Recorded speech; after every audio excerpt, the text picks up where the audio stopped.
JD from New York, 206. It's time for Off The Script. Big Show and Ryback, Strowman and Roman. Get off my fucking TV and save me the misery. And all you fucking goons, just grab a cold beer. The man of the hour is finally here. JD from New York, 206. It's time for Off The Script. JD from New York, 206. It's time for Off The Script.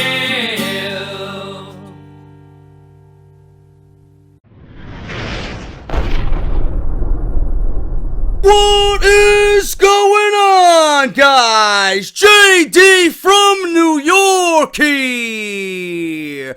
And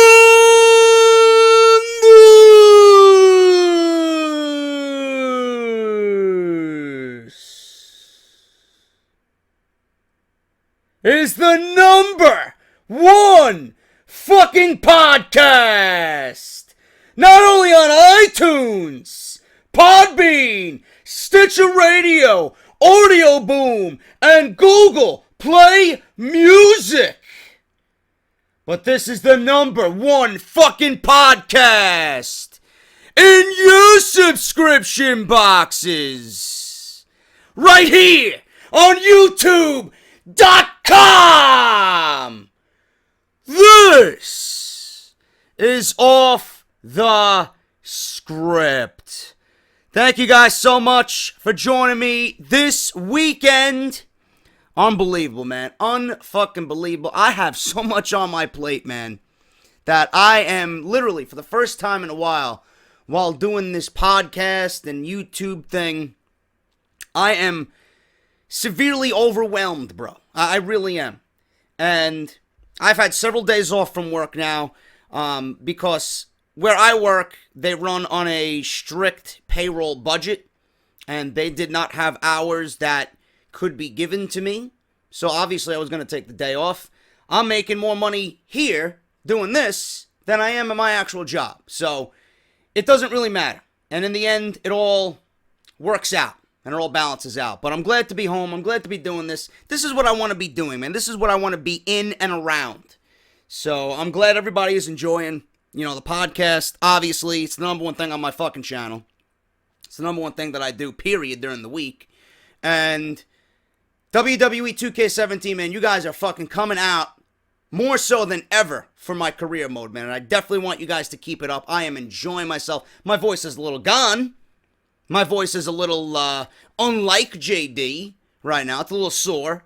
Gotta be drinking some green tea at the end of these fucking sessions, man. But regardless, as long as you guys are being entertained and as long as I see growth from it, I am going to continue doing it and pouring my passion into it and giving you guys something different than everybody else, man. And everybody's doing their own thing. Everybody's doing great things in the 2K community. And I want to pretty much make a big impression, man. I want to make a huge splash. And I want to show people that my career mode and my universe mode and all the things that come along with 2K17 that I do on my channel is going to be up there with the very best. So thank you guys for that. Continue to show your love and support. The entire playlist right now, I got 4 episodes on my channel. Episode 4 went up on Saturday morning, and the rest of them went up during the week. The game came out on Tuesday, so make sure you guys are doing that and checking that out, man. I would greatly appreciate it. More episodes to go up during the weekend, so make sure you guys keep an eye out for all of that. Now, for everybody that has not been paying attention, the Infinite Warfare beta released, and it's completely garbage. And I'm glad that it ended up being garbage. That's one less game that I have to fucking concentrate on, and I can do other things and branch out and entertain you guys in various ways. Not to say that I'm not going to play it. I'm not going to invest my time in it like I did Black Ops 3. Black Ops 3 was actually a far more superior game than what I played here with the Infinite Warfare beta. But Modern Warfare Remastered is where I'm primarily going to, keep my Call of Duty-ish. That's where I'm going to be. That's what I'm going to be uploading. That's what I'm going to be streaming. We'll dabble in Infinite Warfare here and there, but it's not really something that I can sit down and be pleased with. It was just awful, man. And the reason why Off The Script did not get uploaded, usually at 11 a.m., is because I was up till 3 a.m. streaming the fucking beta. And then I got fucking nailed with a content ID from Activision for some stupid fucking main menu music that's in the game. A little snippet, 30 seconds of a 5-hour stream that uploaded and processed to YouTube. I got fucking nailed with a content ID, so the video can't be monetized. Go fuck yourself, man. Seriously. YouTube and Activision and all these fucking money-hungry fucking assholes out there. Oh, I gotta strike it down. I gotta claim it. I got 30 seconds of a fucking theme song that I can barely fucking hear. You know, you're worried about your fucking music in the game. I couldn't even play the game for the first 7 hours of the fucking afternoon. So, that's where my attention was last night, and I fucking regret it, to be honest with you. Absolutely regret it. But here I am. Off The Script is being uploaded this afternoon. Obviously, you guys are getting it. This is episode 139, part 2. Part 3 will be uploaded usual time, hopefully. Hopefully I get some time and my voice is okay. But regardless of that, you guys are getting your news this weekend, so do not worry.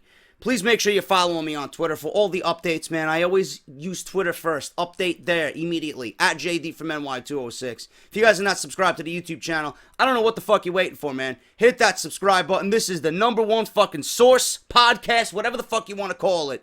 Right here for WWE news and hopefully 2K17 content. Thank you for all the support on that.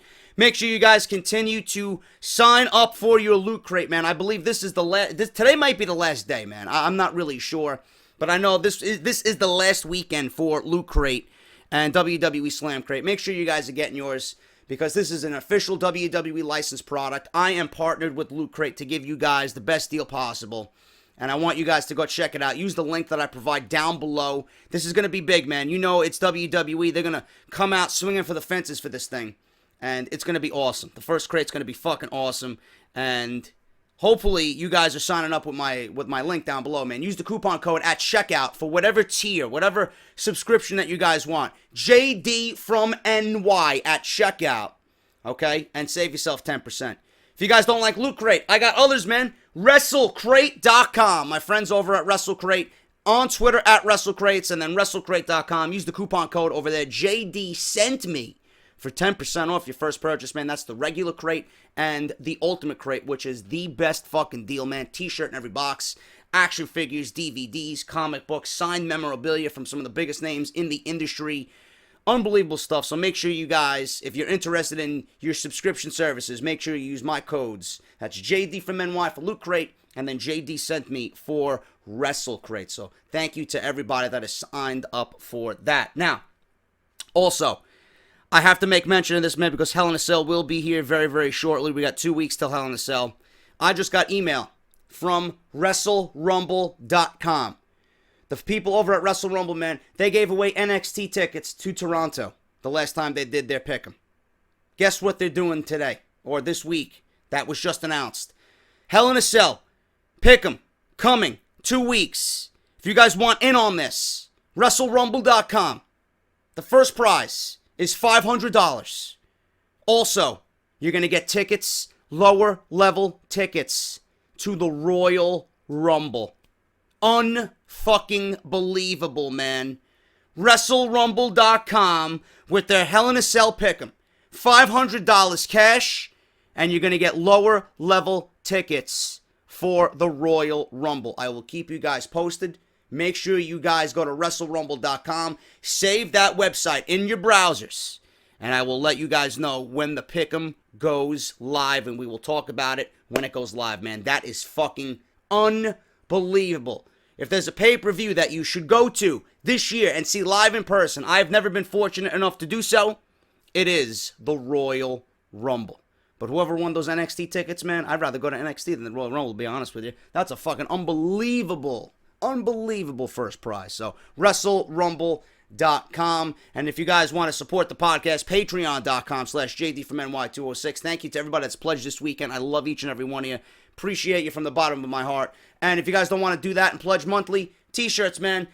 Every t-shirt sale directly affects the growth of this podcast and this channel. That's barbershopwindow.com and go to the main menu, go to the homepage, type in Off The Script. You're going to see my online shop. We are an official partner with Pro Wrestling Tees and Barber Shop Window. So make sure you guys get your Off The Script merchandise today. Now, let's get into the news, man. I got a lot of TNA news. I'm actually going to start off with some WWE news, man. Then we're going to get into the TNA news because the news on TNA right now is not good. It is not good whatsoever, man. And there were rumors going around about the sale during Bound for Glory. And there was rumors going around about Billy Corgan buying the company and then Dixie Carter holding meetings and not really filling anybody in on what's going on. They got money from an outside source. Who funded the tapings? Who funded Bound for Glory? What are they doing as we turn the corner into 2017? Nobody knows. I have the answers for you guys today. I got everything from talent wanting to quit. I got everything from who exactly funded TNA, Bound for Glory, and all the tapings. And now, wrestlers are giving Dixie Carter their notice that they want to become free agents if they are not paid because TNA is in debt $3.4 million. So we're going to go over all of that this weekend. Unbelievable stuff, man. Vince McMahon, rumored to be buying TNA, he might not even have to fucking lift a finger in this deal, man. TNA might ultimately kill themselves. And that's what it seems like. We're going to go over all that, but I'm going to start off with Finn Balor here in this block of news. Update on Finn Balor's WWE return and his recovery from shoulder surgery. After defeating Seth Rollins, Balor became the inaugural WWE Universal Champion. Yes, Stephanie, he is the first Universal Champion. Don't know why she came out the night of Monday Night Raw after SummerSlam and said we're going to crown a new first ever WWE Universal Champion. I guess what we seen at SummerSlam was nothing but a video game montage? I don't know. So Finn Balor, yes, he is the first, no matter how short the reign was, Universal Champion. But obviously, due to injury, he was forced to relinquish the title the following night on Raw. Shortly after undergoing surgery, Balor revealed to the Ross Report that the injury was worse than originally thought, and this is via WrestlingInc.com.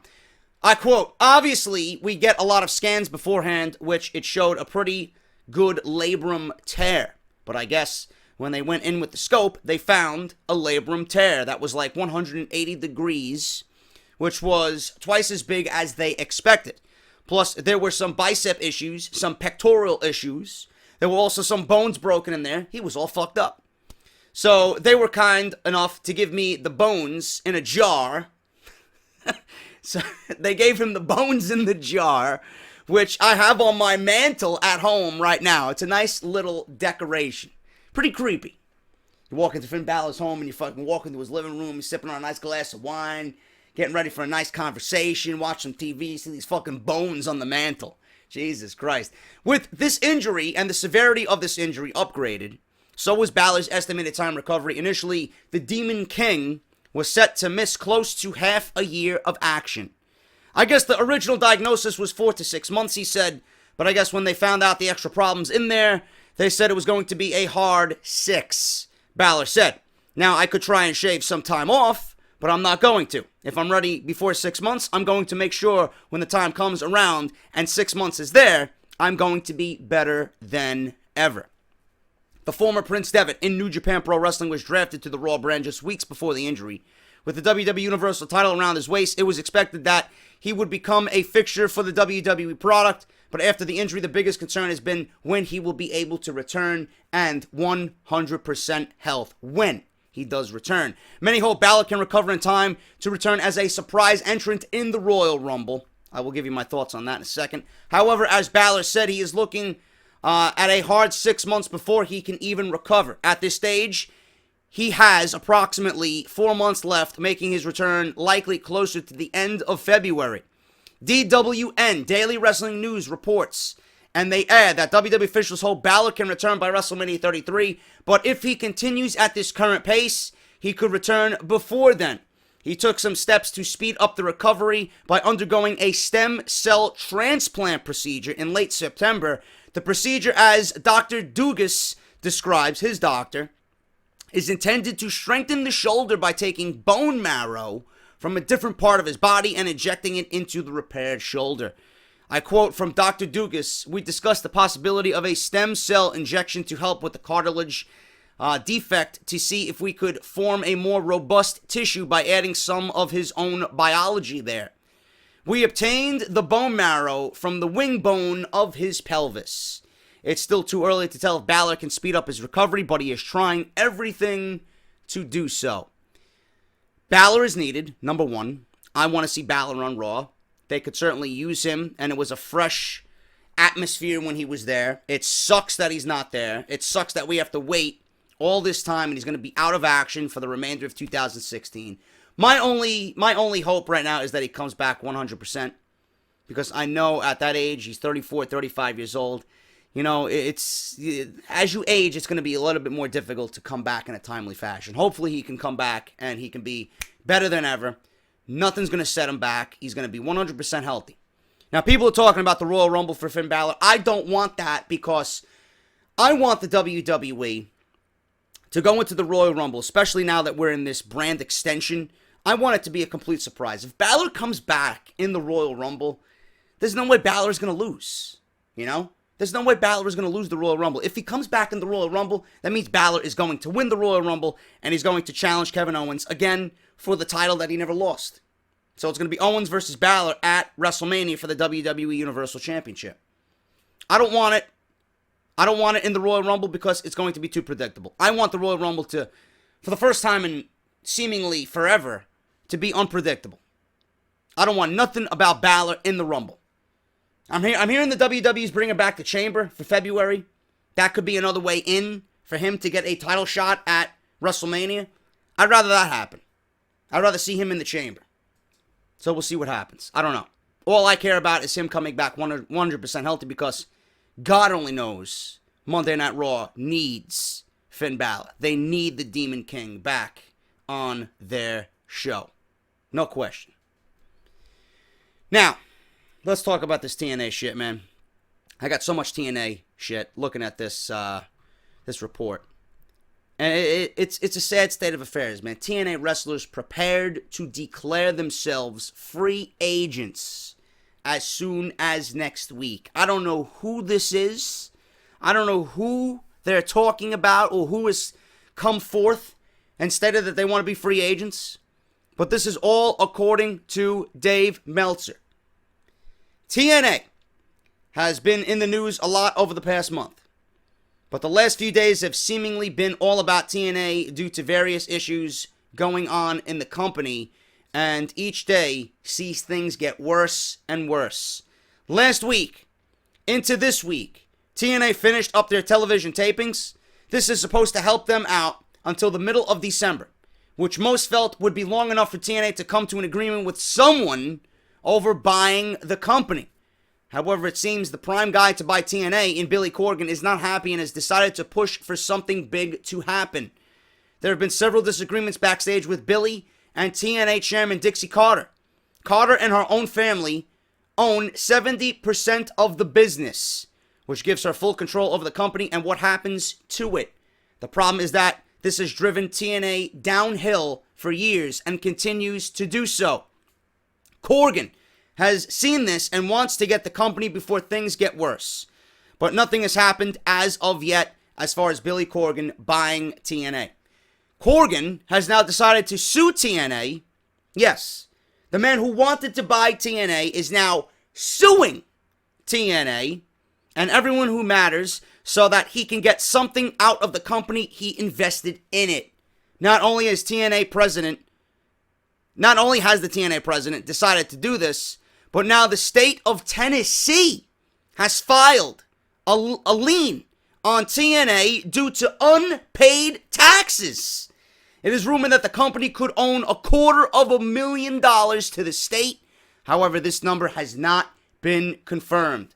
The major issue going forward due to this is the future of the business. With all of this against TNA, it seems that Corgan is not trying to buy TNA and may very well back away from the thought with all the tax issues going on. It is said that the state has the right to seize the property of TNA if things get to a certain point. The future of TNA is certainly a hot topic backstage, and obviously with fans around the world, with all of this happening, many are concerned about getting paid. Now, according to Dave Meltzer and the Wrestling Observer, TNA wrestlers may end up opting out of their contracts and becoming free agents if they do not see payment within a certain period of time. The Observer states that talent has yet to be paid for their time at recent tapings, and although payment is usually seen in 2 weeks from the end of the taping schedule, there is uncertainty right now amongst everybody backstage. If TNA does not pay by a certain time next week, the talent could file for a breach of contract, which would automatically make them free agents. There are several guys and girls who have interest in joining other places, and of course many places want the workers too. The top guys and females may be the first on the list to get payment, but there are others who will be paid later on, and those people may be the ones who decide to walk away. Even some of the top names may not get paid on time and could file, which is why one would assume TNA would try their hardest to get payment out as soon as possible to everyone, especially their major talent. However, there is still some risk because of all of this going on. If the state of Tennessee decided to seize the TNA property until TNA's debts are paid off to them, then the company may not pay anyone, much less the talent. This could happen very well as soon as the end of the week. So we have to wonder, people have to wonder if everyone will leave knowing they finally have an easy out. This may not seem like the most noble thing to do with the company, but if you have an open job waiting for you in another place in which you will be paid on time, then there's no reason to stay. If they leave, these TNA workers could sign with another company immediately. The breach of contract allows them to get out without using a no-compete on the company's end. That means once they are out, we could see one end up on WWE Raw or Smackdown Live the very next week. The question is if TNA will find a way to sign them. If they do manage to do this, the wrestlers cannot leave until their respective deal ends as usual. Unfucking believable.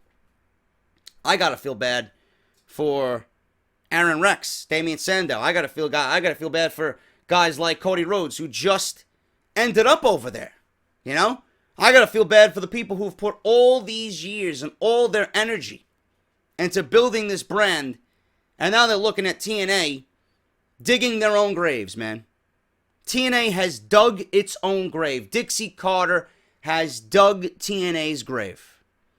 And all this talk about Billy Corgan buying the company, this guy would have to be the fucking stupidest businessman ever to give any one of these people his money. I would not even attempt to look at this company for purchase if I was Billy Corgan. How much money is Billy Corgan worth, man? I mean, I don't know. Give me a Wikipedia. What is it, 40 million? Billy Corgan's got a net worth of 40 million? You mean to tell me you're going to buy the company and then pay off their debt, which is close to 4 million? What are you going to buy the company for? Billy Corgan's going to be in the fucking hole close to $10 million before all of this is said and done. $10 million of his liquid assets into TNA. Are they worth it?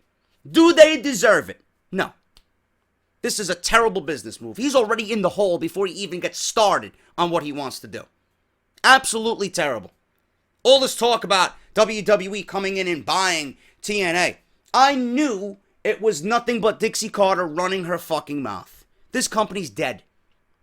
No matter how you look at it, and I'm not even talking about the talent. The talent's fine. The talent is not to blame here. The talent's gone out there and done their job. They want to be paid. They want to be paid. This is all TNA. This is all Dixie Carter. This is all the Carter family. They cannot handle it. Give it to somebody. Sell it to somebody that will do something with it and get these people paid and do right by the fucking people who have bled for this organization. Dixie Carter would rather see this company dead and buried before she sells it to anybody else. For whatever reason, I don't know. At this point, she has no choice but to find somebody. And that's not even going to be the easiest thing to do, man. There's literally nobody that wants this fucking mess of an organization. You think Vince McMahon wants this fucking mess? Of course not. Vince McMahon, if he has any interest at all, is looking at this shit, laughing, and he's making a list of the talent that he wants. He's hoping that they get seized by the state of Tennessee, that they pay nobody, so that he doesn't have to buy anything from TNA, doesn't have to buy the tape library. These people will be fucking out of business before Vince McMahon even lifts a fucking pen to a paper to sign a deal to buy this fucking place. He doesn't give a shit. He's laughing. Because if people end up walking because they're not getting paid, he'll pick them off like fucking vultures. I'll take that. I'll take him. I'll take her. This, that.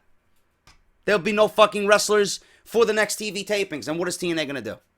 What is TNA going to say then? What is Dixie Carter going to say then when she holds a backstage meeting? We fucked up. We fucked up. You know? This is why I said, the last time I talked about this, she didn't talk about anything. She didn't involve Billy Corgan in anything. She talked to everybody after Bound for Glory aired. The first thing I would have said is, listen, open and honest, I don't know where we are going. I don't know where this company's going. I don't know where creative's going. I don't know where our financial situation is going. If you want to be here, fine. Stick with me. If you don't want to be here, I'll offer you your release. You could go work wherever you want, because there's nothing here right now where I can give you a concrete answer. I don't know how I'm getting money. I don't know how I'm getting paid. She didn't let anybody know who funded these fucking tapings. She's not letting the talent know anything. If I was the talent, declare yourself a free agent. Get away from this mess. NXT is the place to be. Ring of Honor, Lucha Underground, New Japan. There's got to be somewhere. What Culture Pro Wrestling? Go wrestle somewhere else where you know you are going to get paid. At this point, What Culture, I won't even bother with them either, to be honest with you. They're going to a subscription service for iPay-per-views, and all I heard on my Twitter, people tweeting me, JD, did you see the debacle from What Culture Pro Wrestling? The streaming service was fucking miserable. People gave What Culture their money. There was no explanation. There was no calming the consumer down. You know? Even that, I wouldn't even test the waters with that. NXT, Ring of Honor, or New Japan Pro Wrestling. At least you know you're going to get fucking paid on time. We could see Matt Hardy show up on fucking Smackdown. He could be deleting fucking AJ Styles before you know it.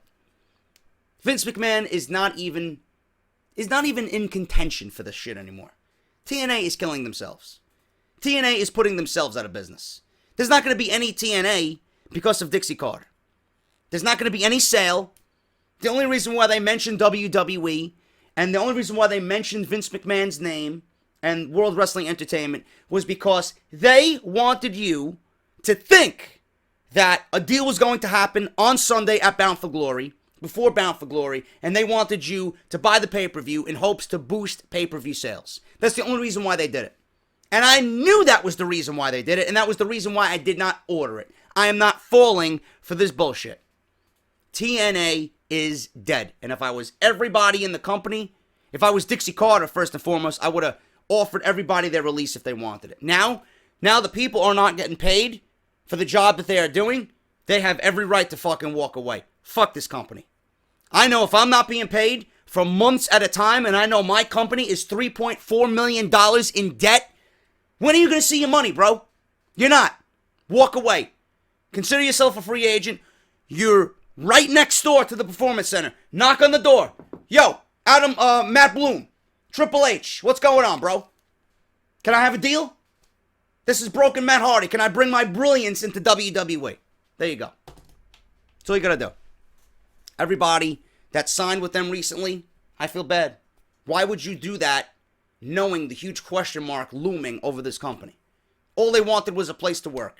All they wanted was an alternative to WWE, because WWE was not going to offer them creativity to get their brand across. TNA offered them that, but how can you offer TNA that and give TNA that and then not be compensated?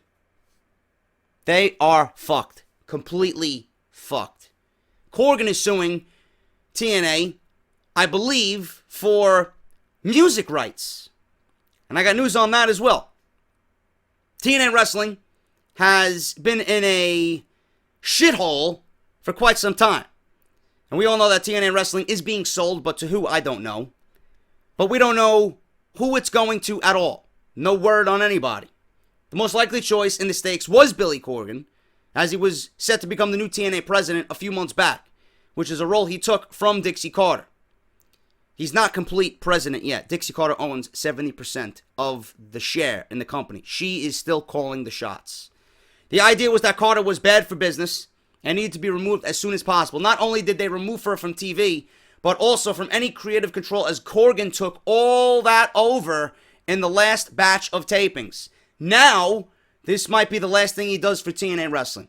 According to PW Insider and Mike Johnson, Billy Corgan has filed a lawsuit against TNA Wrestling, which we just went over. The parent company, Impact Ventures, LLC. TNA Chairman Dixie Carter, TNA CFO Dean Boarhead, and Carter's husband, Serg Salinas. Apparently, the filing was done this week, October 12th, in the Chancery Court in Nashville, Tennessee. Nothing else has been said about the lawsuit filing from either Corgan or TNA's camp thus far, but many expect something to eventually be released on the matter.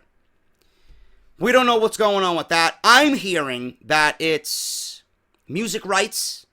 I have no fucking idea. That's what I heard. That's what I read. It might have to do something with music rights. I don't know.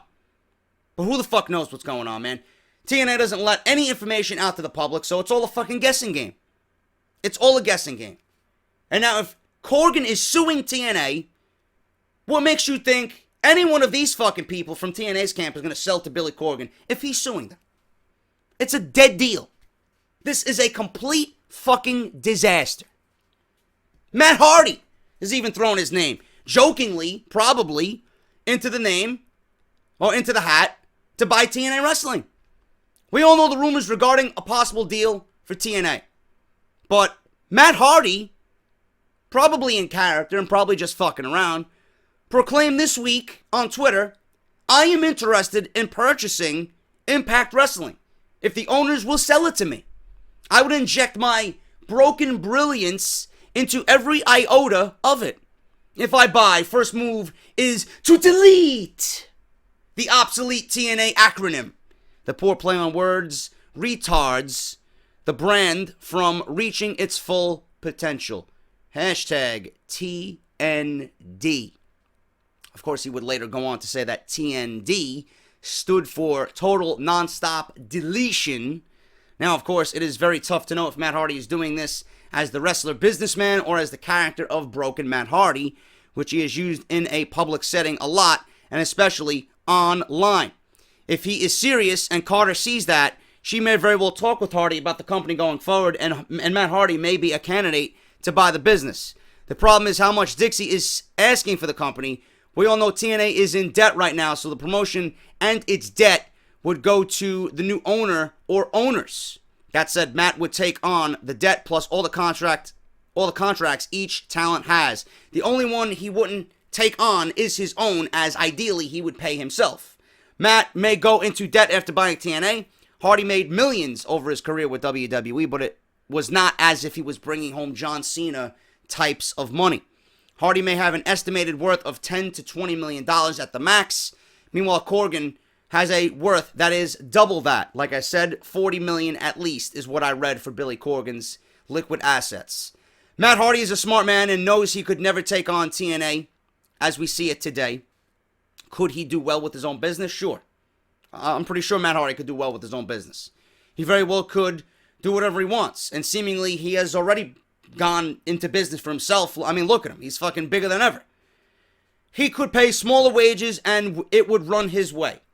He would not have to deal with the debt surrounding him and the growing issues from various people. That said, it would be moronic for Matt Hardy to take on a company like TNA Wrestling when he truly cannot afford it to last. Whoever buys TNA must be able to do something good with it going forward. Obviously, Corgan can be a bit more helpful than the other bidders, but the real question here is if he'll have a money problem in the end. Because that's a lot of fucking money going to be sinking into TNA just to clear everything and wipe the slate clean, plus buy the company, plus pay the talent, plus pay off your debt to Tennessee and all the taxes that you owe. It is a fucking mess. So, Corgan might be worth $40 million due to his success in the Smashing Pumpkins, but that does not mean he can lead the company into the future. TNA has a long way to go before people will consider it safe. It's dead. All this surrounding TNA and whatever's going on with TNA, man, I don't think anybody would ever trust the name TNA again. Ever. Ever since they left Spike TV, they have not done well economically. This is why many contracts were either killed off or lowered. Some like AJ Styles left the company due to extremely disrespectful offers and ended up having major success away from the company. He's now sitting atop the WWE as WWE World Champion, which makes many believe you can leave TNA and do well, which only hurts TNA in the end, as people don't have to wonder if there will be an interest in them. We shall see if Dixie Carter takes Matt Hardy seriously as a bidder. As of now, it does not look like anyone is doing so. Billy is most certainly the most likely choice, and if it does not go to him, the WWE may likely take the company simply because they want to make money off the library on top of the select talents that they would take from the company and inject their own brand, refill NXT, get Smackdown bolstered, add some talent to Raw. Nobody wants this. Nobody wants it. Matt is just in character. He is not buying TNA. He is not serious about buying TNA. He is merely in character. Does what he does every day, man. Tweets, entertains us, makes us laugh, throws the words obsolete and delete around, and he knows what's going on, man. He may be the first one out. He may be the first one out of all of this. Who knows? But Matt Hardy is not buying TNA wrestling. No way he would risk his livelihood to fucking buy this company when everybody knows, and I'm sure he knows it as well. His brother Jeff knows it. His wife knows it. Fucking King Maxwell probably knows it. This is an unrepairable or irreparable fucking situation. It's over. We are seeing TNA's last days. We really are seeing TNA's end of days. It's over. And Matt Hardy is not buying TNA. There was something else with Matt Hardy here, filming an entire TNA Impact Wrestling episode from home, from the Hardy estate. Matt Hardy has single-handedly been trying to save TNA Impact Wrestling over the last few months. While rumors have been swirling that WWE is considering buying the company and maybe shutting it down, Matt Hardy has created the most buzz about wrestling storylines in many years. Now, Cage Side Seats reports that Matt Hardy is taking his creative brilliance one step further. 1 week after the WWE rumors hit that they were planning to buy TNA Wrestling for its library, the company held its Bound for Glory pay-per-view and taped months' worth of television shows. At the TV tapings, Matt Hardy came out and announced that the entire TNA Impact Wrestling television broadcast would be filmed from his home, the Hardy compound. For those who have not been watching TNA Wrestling on Pop TV, Matt Hardy returned to the company and underwent a transformation. As you guys know, Broken Matt Hardy. Instead of his role as one half of the Hardy Boys tag team, Hardy took on the arrogant persona he started to develop in Ring of Honor. He then took it one step further and became Broken Matt Hardy, an egocentric and very strange person who is over the top and just downright crazy. The story then got crazier when Matt Hardy began feuding with his brother Jeff, and the two battled in a match called the Final Deletion, with the loser losing the right to use the Hardy name. The match took place at the Hardy compound, included fireworks, a dilapidated boat, horror movie-like editing, and supporting characters that turned it into a spectacle. Since that time, Matt Hardy and everybody in his camp continued to create these bizarre and very non-traditional wrestling stories. The crazy thing is that while TNA Impact is struggling, Matt Hardy and his stories are the ones that are keeping TNA relevant.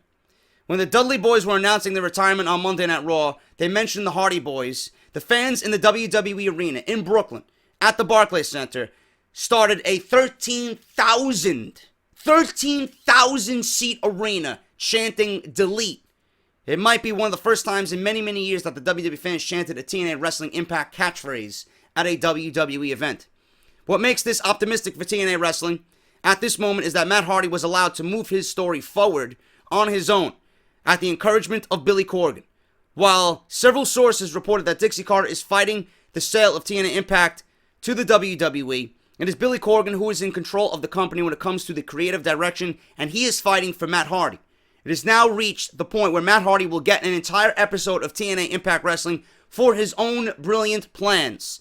TNA Wrestling just filmed 3 months worth of television to make them end or to make it to the end of the year. At these TV tapings, they announced that there would be an entire TNA Impact Wrestling episode that would take place at the Matt Hardy compound, and it's somewhat of a tag team invitational. Matt Hardy invited every tag team from around the world to come to the Hardy compound. And he even tweeted out, man. He even tweeted to the New Day for them to join. He tweeted about the New Day to come to the Hardy compound, and he made a verbal proposition to WWE. If you allow the Day of New to come to the Hardy compound and be a part of my broken brilliance on this, what could be the final episode of TNA. Wait, this could be the final episode of TNA Impact, done from the Hardy estate. If the Day of New come to the Hardy compound and take place in this event, or take part in this event, Matt Hardy will show up on Monday Night Raw. Can you imagine that? Can you imagine that Matt Hardy making deals, verbal agreements, verbal propositions with the WWE to show up on Monday Night Raw? Jesus Christ, you want a rating spike? There you go. Matt Hardy showing up on Monday Night Raw with his broken brilliance? I'd love to see that, man. If I was WWE, I'd allow it to happen. I'd give the New Day, just go. Just go. Do what you got to do. You're allowed to go to TNA. You're allowed to go to Matt Hardy's estate in Cameron, North Carolina. Take part in this thing, and boom. Matt Hardy will show up on Monday Night Raw. So it's a no-lose situation for WWE. Honestly. WWE and Vince McMahon is going to get everything from TNA anyway. They're going to get everything they want from TNA plus so much more. Having this happen, why not? Fuck around with it. Have fun with it, you know? Matt Hardy shows up on Raw. TNA gets the New Day showing up out of nowhere. He invited the Young Bucks, the Briscoes, fucking everybody from New Japan. No matter who you are in this industry as a tag team, they want them on this final episode. And you know what? That's probably going to be the most watched episode of TNA Impact all year. So, at least we got something to look forward to from TNA. But this is a complete disaster right now. And finally, guys, I'm going to end it right here. WWE officials very high on Raw Cruiserweight. Thus far, the Raw Cruiserweight division is getting some mixed reviews from the WWE Universe. Now, they're getting mixed reviews because WWE has abandoned what made them special during the Cruiserweight Classic. No one denies the talent inside the ring, but the division is missing the X factor that will allow the WWE fans to connect and really get behind the division. Yeah, I'll tell you what they are missing. It's on Monday Night Raw. That's what they're missing. It's not on the right brand. WWE has only 2 matches to showcase the Cruiserweights every week on Raw. So the exposure hasn't been that great for most of the roster. How can the exposure be great when this past week on Monday Night Raw, both Cruiserweight matches didn't last more than 10 minutes? Combined. How are you going to get exposure for these guys if you're having them go out there and wrestle 3-minute matches? Something we were all afraid of. Rich Swann has been getting a lot of time. TJ Perkins and Brian Kendrick have been feuding. But the others need exposure. According to a report from DailyWrestlingNews.com, WWE officials are said to be high on one of my favorites, and someone who I knew WWE would have a keen interest in, Tony Nese, the premier athlete. He's been featured on Raw a lot since the Cruiserweights debuted. Recently, Nese took on the current Cruiserweight champion TJ Perkins in a non-title match, which impressed many WWE officials, and he's made the list for WWE officials to challenge the winner of the feud between Kendrick and Perkins. Not only that, but the Cruiserweight division is expected to have a lot of title changes. It is being rumored that Tony Nese could dethrone TJP from the top of the division. Tony Nese is fucking phenomenal. You know, we just need WWE to get behind these guys, man. They stripped, just like they do everybody else, they stripped everything of these guys. They stripped the Cruiserweight division of what made it so special from the WWE Network Cruiserweight Classic. And that has to be because they're on Monday Night Raw, man. Monday Night Raw has such a bad stigma about it. The environment on Monday Night Raw is, honestly, and I don't like the word cancer, but it's cancerous. Monday Night Raw's atmosphere and everything that happens on Monday Night Raw, man, the vibe of Monday Night Raw is so fucking complete polar opposite from what the Cruiserweights bring to the table. Raw's about entertainment. Wrestling is last on their list. They don't give a fuck about wrestling on Monday Night Raw. All they give a fuck about is Roman Reigns and entertainment. That's all. That's all they care about. So when you have these guys on Monday Night Raw and you put these guys in a role in which is completely bizarre to Monday Night Raw, of course they're not going to get over because people don't know what the fuck they're watching. Now, if these guys were on SmackDown and you had Mauro Ranallo calling the action, I think these guys would be over. Bryan and McMahon, Shane, would get these guys over. Being that these guys are on Monday Night Raw, they're already dead in the water. Monday Night Raw is fucking garbage. And that feeling infiltrates into every fucking crack and crevice in Monday Night Raw, man. It's awful. The reason why the Cruiserweights are not feeling special is because they're on Monday Night Raw. The talent's there, but they're on the wrong brand. Plain and simple. Tony Nese is a beast. Rich Swann is a beast. Drew Gulak is a fucking beast. Lindsay Dorado's a fucking beast. TJP, Brian Kendrick. Where's Akira Tozawa? Where's Jack Gallagher? Right? Where are these guys? Where's fucking Grand Metalik? We haven't seen him since the fucking opening episode. I mean, what the fuck's going on? They have a gold mine, and they don't know what to do with it. Goes to show you who produced the Cruiserweight Classic. Everybody with a fucking brain. They get to Monday Night Raw, you got a bunch of fucking clueless idiots running this show. And go figure, that's the flagship show. That's the show that everything else is determined on WWE programming. Monday Night Raw sucks, everything else is gonna fucking have that same exact feeling, and nobody's gonna give a fuck. Cruiserweights are on the wrong brand, no question. That's why they are receiving mixed reviews, and they're missing that special feeling, because they're on Monday Night Raw. That needs to change. They need to be on SmackDown. Thank you guys so much. That is Off the Script, episode 139, part number 2. Part number 3 coming Sunday. Make sure you guys look out for that. More career mode coming up. WWE 2K17 coming up later tonight.